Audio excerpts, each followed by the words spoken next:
Red Giant Movies ப்ரொடக்ஷன்ஸ்ல director Jagadish டைரக்ஷன்ல உதயநிதி ஸ்டாலின், நயன்தாரா, சந்தானம், கருணாகரன், ஷெரின், ராஜேந்திரன் மற்றும் பலர் பெர்ஃபார்மன்ஸ்ல ஏப்ரல் 2 எதிர்பார்த்துட்டு இருக்க படம் நண்பேண்டா. ஓகேவா முடிச்ச கையோட சந்தானமும் உதயநிதி ஸ்டாலினும் சேர்ந்து திரும்பவும் ஒரு படம் பண்ணலான்னு பிளான் பண்ணாங்க. ப்ரொடக்ஷனை நான் பாத்துக்கிறேன், கதையை நீங்க செலக்ட் பண்ணுங்கன்னு சொல்லி உதயநிதி சந்தானத்துக்கு ஃபுல் ஃப்ரீடம் கொடுத்தாரு. அப்போ டைரக்டர் ராஜேஷோட அசிஸ்டன்ட் ஜெகதீஷ் சொன்ன கதை தான் இந்த நண்பேண்டா. 2012 கதை கேட்டு ஓகே பண்ணாலும் ஹீரோயின் செலக்ஷனுக்காக முதல்ல நஸ்ரியாவை அப்ரோச் பண்ணாங்க.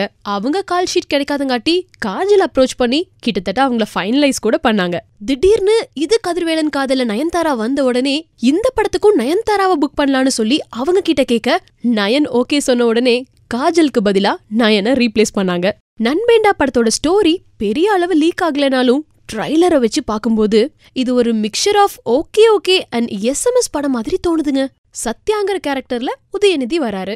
இவரோட பெஸ்ட் ஃப்ரெண்டா சிவகொழுந்துங்கிற கேரக்டர்ல சந்தானம் வராரு. திருச்சி மலைக்கோட்டை என் நண்பர் சிவகொழுந்தோட கோட்டடா அப்படின்னு உதயநிதி பேசுற டயலாக் வச்சு பாக்கும்போது இந்த படத்தோட பேக்ரவுண்ட் திருச்சின்னு தெரியுது.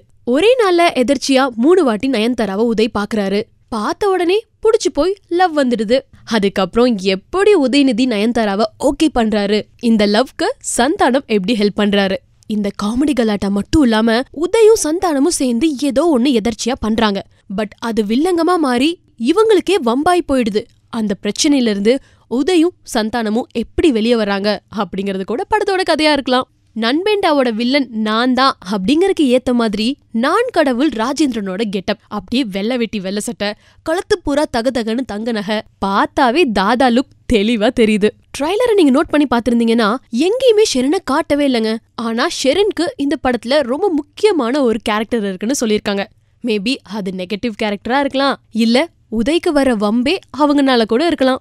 ஓகேல நம்ம சந்தானத்துக்கு ஒரு ஜாங்கிரி மாதிரி இந்த படத்துலயும் தனியா இவருக்கு ஒரு லவ் ட்ராக்கே இருக்கு. வழக்கம் போல அது ஒரு காமெடி கலாட்டாவா இருக்க போகுது. பொதுவா ராஜேஷோட படங்கள்ல ஒன்னா ஆர்யா இல்லாட்டி ஜீவா யாரையாவது ஒருத்தரை கெஸ்ட் ரோலுக்கு கூப்பிட்டுருவாரு. இது அவரோட அசிஸ்டன்ட் ஜெகதீஷோட டைரக்ஷன் அப்படிங்கறங்காட்டி ஹீரோவை கூப்பிடாம ஹீரோயின் தமனாவை கெஸ்ட் ரோல் பண்ண இந்த படத்துக்காக கூப்பிட்டுருக்காங்க. அவங்களும் இதுக்காக சென்னை வந்து ஒரு நாள் ஃபுல்லா ஷூட்டிங் பண்ணிருக்காங்க. இந்த படத்தோட மியூசிக் பத்தி சொல்லணும்னா ஹாரிஸ்.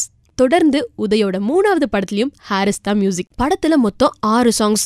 தாமரை, பா விஜய், மதன் கார்கி, வைரமுத்து, விஜயசாகர்னு ஒவ்வொரு பாட்டையும் ஒவ்வொரு லிரிசிஸ்ட் எழுதியிருக்காங்க. நண்பேண்டா படத்தோட சினிமோட்டோகிராஃபிய பாலசுப்ரமணியம் பண்றாரு. இந்த படத்தோட எடிட்டிங் ஒர்க்க national award winner Vivek Harshan பாத்துக்கிறாரு. இந்த படம் ஆரம்பிச்சதுல இருந்தே நயன் அண்ட் உதய பத்தி ஏகப்பட்ட ரூமர்ஸ் அப்பப்ப பரவிட்டே தான் இருந்துச்சு. இந்த ரூமர்ஸ் ஒரு படி மேல போயிட்டு ஷூட்டிங் ஸ்பாட்ல ஒரு வாட்டி சின்னதா உதய்க்கு ஒரு ஆக்சிடென்ட் ஆக இதுக்காக இவரை ஹாஸ்பிட்டல் அட்மிட் பண்ணாங்க.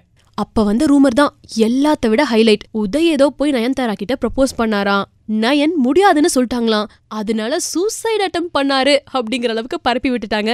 ஆனா கடைசியா உதயோட ஒய்ஃப் கிருத்திகா வந்து என் ஹஸ்பண்ட் பத்தி எனக்கு தெரியும், யாரும் எதுவும் பேச வேண்டியதில்ல அப்படின்னு சொல்லி அந்த ரூமருக்கு ஒரு ஃபுல் ஸ்டாப் வச்சாங்க.